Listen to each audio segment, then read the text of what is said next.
Hello guys மார்னிங்கே அம்மா நல்லா எனக்கு தூக்கம் மருந்து கொடுத்து அமுச்சு விட்டாங்க. பொங்கல் கொடுத்து அமுச்சு விட்டாங்க. சரி தூங்க தான் போகிறோன்னு போனால் மார்னிங்கே ஸ்டார்ட் அவர்னு சொல்லி ஸ்டாட்டிஸ்டிக்ஸ் நடத்துனாங்க. கொஞ்சம் ஸ்டாட்டிஸ்டிக்ஸ் மண்டே பிச்சுட்டு தான் போகுது. உங்களுக்கும் அப்படி தானே கமெண்ட்டில் சொல்லுங்கள். இன்றைக்கி நான் போட்டிருந்த ட்ரெஸ் எனக்கு ரொம்ப பிடிச்சிருந்துச்சு. ஃப்ளிப்கார்ட்டில் தான் வாங்கினேன். அண்ட் ஸ்லிப்பர் வந்து ஜூடியோவில் வாங்கினது. அது எனக்கு என் ட்ரெஸ்ஸு நல்லா இருக்குன்னு சொன்னதுமே போய் கண்ணாடியில் நான் எடுத்துகிட்டே இருந்தேன். எனக்கு ரொம்ப பிடிச்சிருந்துச்சு இந்த ட்ரெஸ்ஸு. இது ஃப்ளிப்கார்ட்டில் தான் வாங்கினேன். பட் எனக்கு லிங்க் கொடுக்க தெரில, அதனால் பார்த்துக்கோங்க. அண்ட் இன்றைக்கி வந்து காலையில் 9 மணி காலேஜ் போயிட்டு நைட்டு 9 மணிக்கு தான் வீட்டுக்கு வந்தேன்னா நீங்கள் நம்புவீங்களா? ஆனால் அதுதான் உண்மை. மார்னிங் 9 o'clock கரெக்டாக காலேஜ் போயிட்டேன். ஈவினிங் வந்து எங்கள் காலேஜில் வந்து ஒரு கான்ஃபரன்ஸ் மாதிரி இருக்குன்னு சொன்னாங்க. அதாவது லைட்ஸ் ஆன் அப்படின்னு ஒரு செஷன் இருந்துச்சு. அதுக்கு டீ பிஸ்கெட்லாம் கொடுத்தாங்க. அதெல்லாம் சாப்பிட்டுட்டு சரி ஓகே அப்படின்னு உட்காந்தோம். நல்லா ஜாலியாக தான் போச்சு அந்த செஷனு.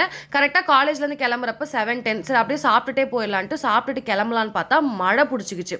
சரியான மழை. அதை தாண்டி வீட்டுக்கு வரதுக்கே 9 o'clock ஆயிடுச்சு. மழையில் டோட்டலாகவே நான் நனைஞ்சிட்டேன். நானும் என் ஃப்ரெண்டும் நனைஞ்சிட்டே தான் போனோம். வீட்டுக்கு வந்தது எப்படி தூங்குனேன்னு எனக்கே தெரில. சரியான டயர்டுங்க இன்னைக்கு. டாடா.